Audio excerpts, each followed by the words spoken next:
Stephen Berg. I'm the creator of MarriageHowTo.net, and today I'd like to give you 5 instant marriage tips. 5 things you can hear today and use today to put you one step closer to an awesome marriage. Before we take right off on the 5 marriage tips, let me share just a little bit about myself, so kind of let you know where I'm coming from and how I might understand where you're coming from. You see, I'd like to say that I am a perfect role model for an awesome marriage.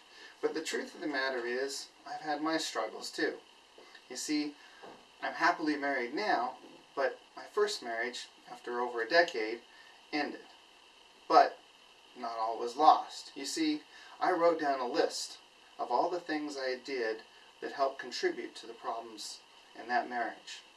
And I learned from them, and I made a direct, concerted effort to change that the next time I was married. Between that and God's incredible blessing, I can honestly tell you that I'm very happily married now. So, on with the 5 tips. Try starting a conversation like this. Do you know why I love you? And then tell them.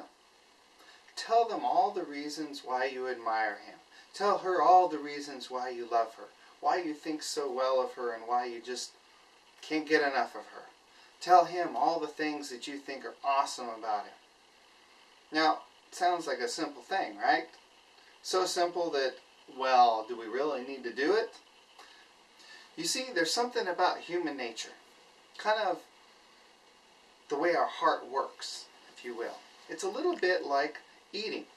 I'm not sure what your favorite food is, but I love Thai food. I love the spiciness of it. I love the exotic flavors of it. And it's just an enjoyable thing for me to go out and have Thai food, good Thai food. And I can go out to a wonderful restaurant, have a full meal of wonderful, spicy, delectable Thai food, and remember that thought. Remember that feeling.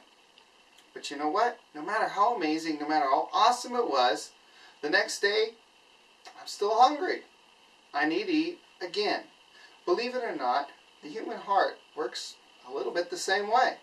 You can tell your wife how amazing she is, how beautiful she is, how much you appreciate her, and then a little while later, you got to tell her again. You can tell your husband how handsome he is, how awesome he is, how much you admire him, and a little while later, you got to tell him again. Tip number 2, never, never say never, and always, always avoid always.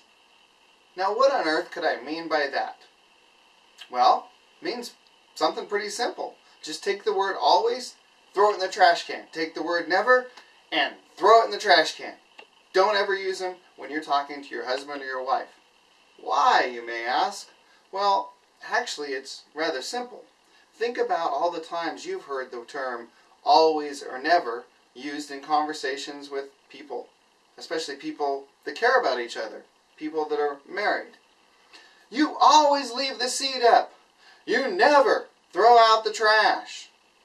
You ever heard those phrases before, or something like it? Now, how often is always, always true? How often is never, ever true? Those 2 words almost always come off as an accusation. You are wrong. So don't use them, because when people point the finger at you, you don't like it, you don't respond well, so don't do it to your spouse. It makes their life harder, and it makes yours harder, because guess what? When you tell them that, they don't respond to you very well at all. So, never say never, always avoid always, and throw them in the trash can. Tip number 3, compliment your spouse. Tell them something good about them. Find something genuine that you like about what they did, or what they said, or how they look, and say, wow, I like this about you. You know, it's kind of easy for me. I can look at my wife and say, wow, baby, you look great, because I think she's beautiful. I can say thank you for the different things that she does for me. Oftentimes she makes these wonderful, amazing salads that I take to work every day, and I always try and go out of my way to compliment her on those and say thank you. Now, that seems like a simple thing, again, but how often do we forget to do the simple things? How often do we forget to do the things that we do for our friends? But with our husband, with our wife, we just kind of assume they already know. And so we stop doing it. The problem is, we're all human beings, whether we're married to each other or not, and we all have the need to have that extra friendship connection, that type of compliments of positive energy between us that's generated by those simple, nice things that we can say and do for each other. So don't forget, compliment him. Compliment her. Tell her what's awesome about him. Tell her what you love about her. Compliment your spouse. Instant marriage tip number 4. Ask, don't complain. Ask for what you want. Stop complaining about what it is you don't like. You can think of it, well, we don't really want you to compare your husband or your wife to a little kid, but if you think of it that way, there's a useful lesson in it. If you tell Johnny, stop running through the house. You've told him what you don't want, but you haven't told him what to do. You're going to have more success if you tell him, stop running in the house, go outside in the front yard and run around there. You're more likely to get what you want because you've told him what it is you do want. Believe it or not, between a husband and wife, the same principle applies. Oftentimes, especially if you've been married a little while, and the same problem comes up every so often or fairly often, we get in the habit of complaining about something.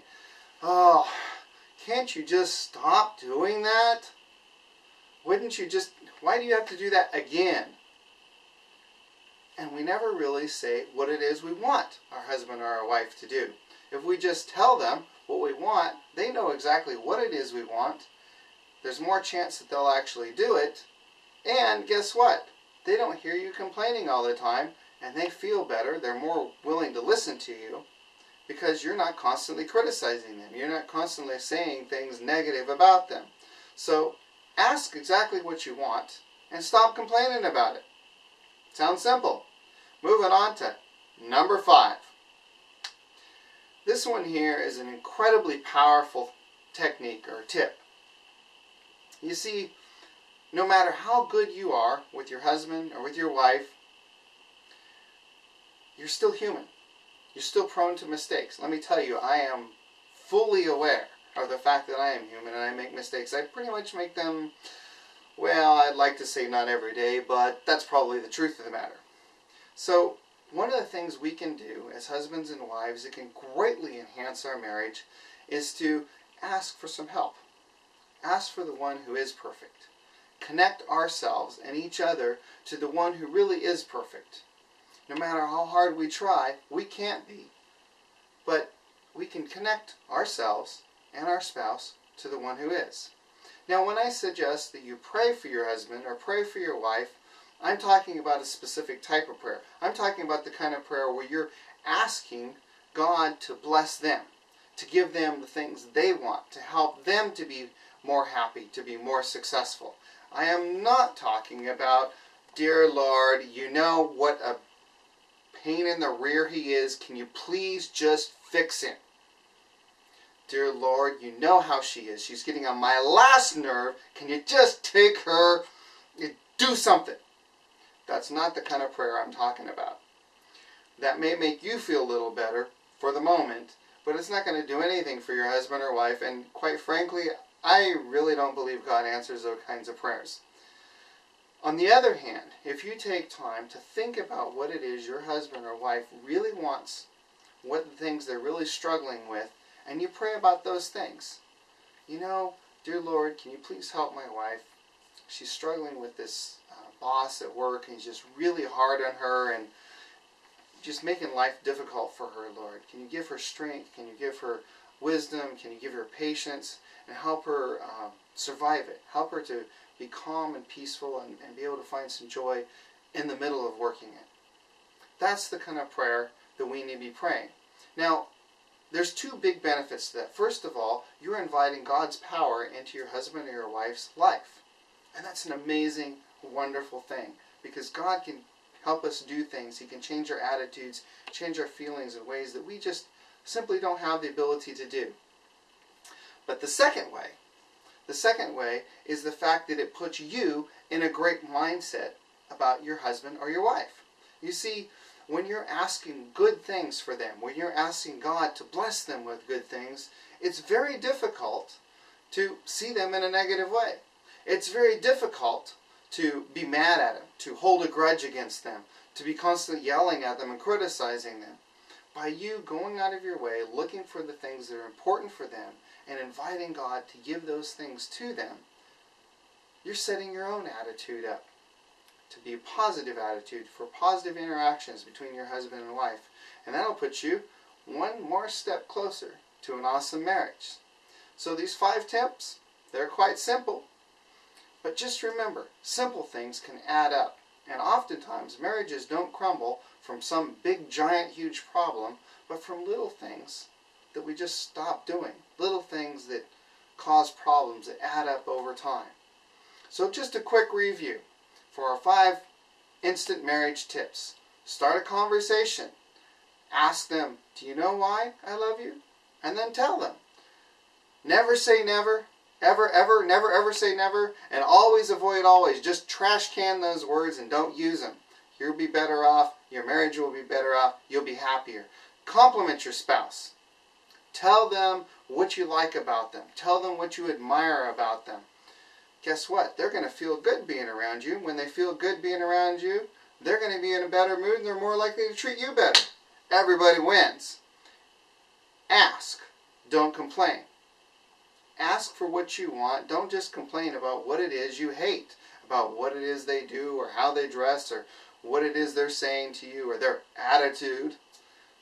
Ask for what it is you do want. Then they know clearly what it is you would like, and they're not hearing you complaining so much. Finally, pray.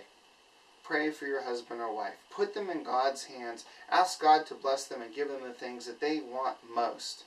This is one of the most powerful tools you will ever have to build up your marriage. I know that you agree with me. Marriage is important. Your marriage is important. So I'm going to ask you to do 2 things. First of all, if you're watching this on Facebook, could you please go to the like button and press it? I'd like you to share what you've just learned with your friends and family. 5 instant marriage tips. 5 simple ways to take one step forward towards an awesome marriage. If it was important for you, it could be important for them. And the second thing, I'd like you to share your wisdom. You see, every couple learns. They learn through their struggles. They learn through their triumphs. And you've learned some things that have worked really well in your marriage, so I'd like you to share that with me and the rest of the people who are viewing. So please go to the comment sections below in either Facebook or YouTube and share your 1 or 2 best tips for marriage. We can all benefit from that, and as we learn from each other, we'll all learn ways to have a better, happier, healthier marriage. May God greatly bless you in your marriage.